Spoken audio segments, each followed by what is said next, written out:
yuxularda dönüp şılda küçük kıza sevinciyle yürürəm. Doğma məktəb yollarında bir vaxt senin sözlerine gizli gizli gülerdik biz. Deyəndə ki vaxt gələcək, bu günləri anacaksın.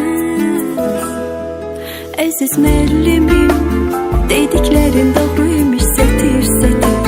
Ne olur sen o günleri bir canlı geri getir.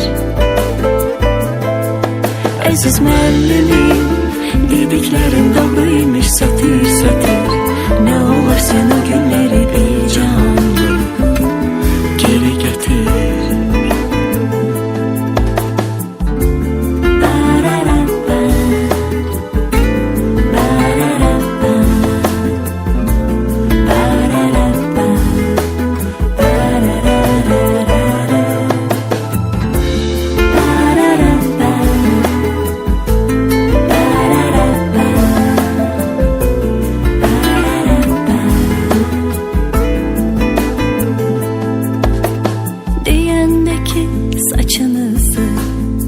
Qoşa hərək örmək üçün uçlarına beyaz lenti, kəpənək tək vurmaq üçün siz çox şeydən keçəcəksiniz.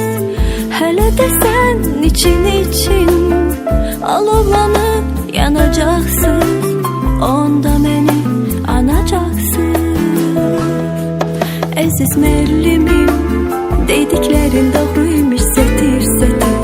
Ne olur sen o günleri bir canlı geri getir. Əziz müəllimim, dediklerin doğruymuş setir setir. Ne olur sen o günleri bir